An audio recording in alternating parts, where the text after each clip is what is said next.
Welcome back to my YouTube family. आज आपण बघणार आहे BCG लस।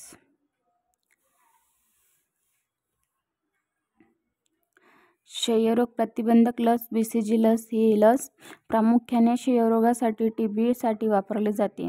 आता BCG लस कशासाठी वापरली जाते तर TBच्या रोगासाठी वापरली जाते।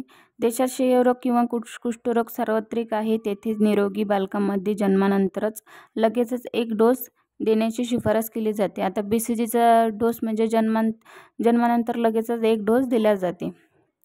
क्षयरोग सार्वत्रिक नसलेल्या भागामध्ये केवळ जाते। क्षयरोग सार्वत्रिक नसलेल्या भागामध्ये केवळ धोका असल्याने ज्या मुलांना धोका असतात त्याच मुलांना विशेषतः लसीकरण केले जाते। आता जे मुलं कुपोषित किंवा त्या मुलाला धोका असतात त्या मुलांना लसीकरण केले जाते। आता क्षयरोगाचा संशय असलेल्या प्रामुख्यामध्ये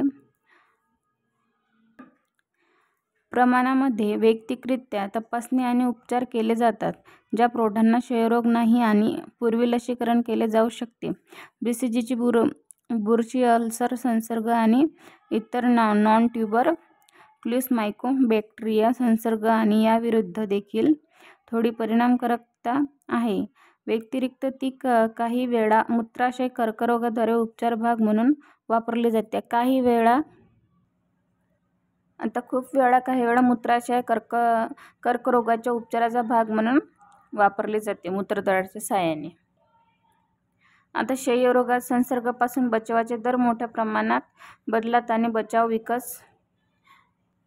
20 वर्षांपर्यंत टिकू शकतो।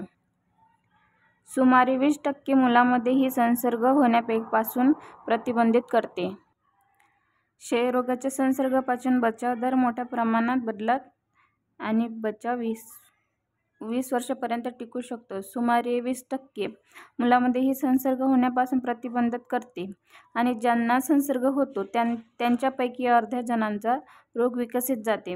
आता अतिरिक्त कोणत्याही पुराव्याचा आधार नाही। गंभीर अनुवांशिक परिणाम दुर्मिळ आहेत तर ते इंजेक्शनच्या ठिकाणी बऱ्याचदा लालसरपणा, सूज आणि सौम्य वेदना।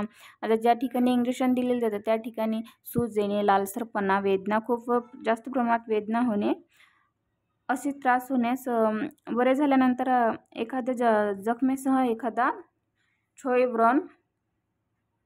क्षयरण देखील तयार होतो। आता त्या ठिकाणी सुद्धा रण होऊ शकतो।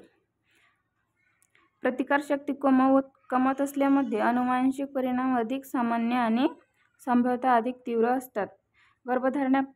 गर्भधारणेदरम्यान ही लस वापरण्यात सुरक्षित नाही। आता ज्या स्त्रिया गर्भवती असतील त्यांना BCG लस ही सुरक्षित नाही। गर्भावस्थेमध्ये BCG लस घेता येत नाही। मायकोबॅक्टेरिया बोव्हिक्सपासून विकसित केली गेली होते। आता मायकोबॅक्टेरिया बोव्हिक्स यांच्यापासून ही लस विकसित केली जाते। सामान्यतः गायींमध्ये आढळते। ते कमकुवत झाले असले तरीही ते अद्याप जिवंत असते। वैद्यकीय पद्धतीने वापरली गेली BCG ही जागतिक आरोग्य संघटनेच्या आरोग्य प्रणालीमध्ये आवश्यक असलेले सर्वात अत्यावश्यक, प्रभावी आणि सुरक्षित औषधांच्या यादीमध्ये आहे। आता ही BCG लस ही जागतिक आरोग्य संघटना म्हणजे WHO प्रणालीमध्ये आवश्यक असलेली सुरक्षित लस आहे। 2011 ते 2014 या काळात विकसनशील जगामध्ये याची किंमत ही प्रत्येक डोसला 0.16 ते 1.11 अमेरिकन डॉलर इतकी होती।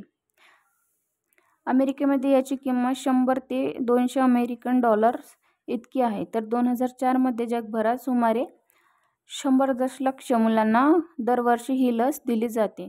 तर या लसीची किंमत BCG लसीची किंमत सर्वात जास्त आहे। हेपॅटायटिस B BCG लस, हेपॅटायटिस A हे सर्व तुम्हाला चाइल्ड हेल्थमध्ये यामधली कोणतीही एक लस विचारल्या जातात। हेपॅटायटिस लसचे कशा प्रकारे कार्य करते, कोणते आजारावरती म्हणजे प्रचलित आहे, अशा प्रकारे तुम्हाला सर्व चाइल्ड हेल्थमध्ये लसा विचारल्या जातात। तसेच तुम्हाला व्हिडिओ कसा वाटला लाईक करा, कमेंट करा, चॅनलला सबस्क्राईब करा. थँक्यू.